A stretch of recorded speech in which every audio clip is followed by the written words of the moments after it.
Kimani Gizuku, KTN News.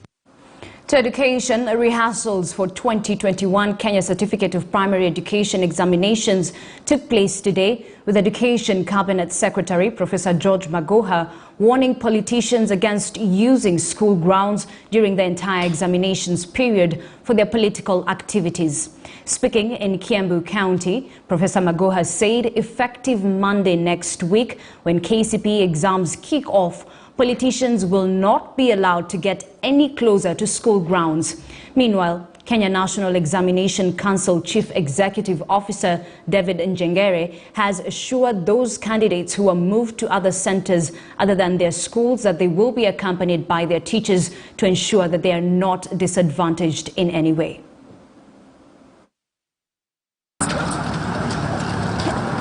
In yet another year, and KCPE rehearsals took place on Friday and not Mondays as before. Education Cabinet Secretary Professor George Magoha says all necessary steps have been taken to ensure the integrity of this year's national exams. With effect from next week up until the end of the examination period for high school, we shall not allow any politicians from both sides. And that's when I enjoy not being in any political party. Are we together? They can go on higher ground. There are many grounds. They are study and everywhere. They can go there. We must keep the children, when they are doing their exams, in a very sane area. And with Kenya National Examination Council merging some examination centers, Magoha says head teachers whose candidates have been moved will at least have a token of appreciation. Those center managers who have been consolidated to go and do exams elsewhere,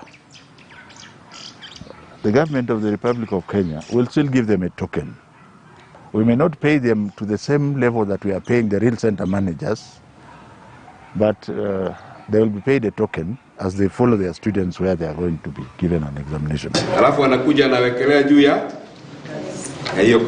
Meanwhile, Kenya National Examination Council Chief Executive Officer David Njengere says the integrity of national examinations will be upheld at all costs. Speaking in Laikipia County while assessing rehearsals at Nanyuki DEB Primary School, Njengere further assured learners who will be co-hosted by other schools that all their needs have been addressed and none of them will be disadvantaged. In the centers where hosting is happening, we are making sure that the head teachers of those learners accompany the learners to the school that is hosting them, and they remain there with them throughout. So that's one way of making sure that the learners are not disadvantaged in any way. As the government was giving assurances on the preparedness of exams, various schools who are busy preparing their candidates. At Makini School, candidates and their teachers say despite the challenges occasioned by the COVID-19, which interrupted learning, they have had adequate preparations. Also very calm, owing to the fact that our teachers always encourage us every single day. Even when we do those random assessment tests in class and we fail, the teachers keep on telling us that all this that you're doing will eventually pay off at the end of the run. In total, we have done 14 assessments, and it's a quite promising group. So to the parents, we just need to continue encouraging them, even during the exam period, so that we can get the best out of them. This year we have a candidature of 184 candidates, and comparatively the exam this year is different from the other years in that these candidates have taken a longer time to prepare for the national examination. Usually they take 3 terms, and for them they've taken 4 terms to prepare for the exam. So they are very ready. A total of 1.2 million candidates will sit this year's KCPE examinations in 28,316 examination centers across the country.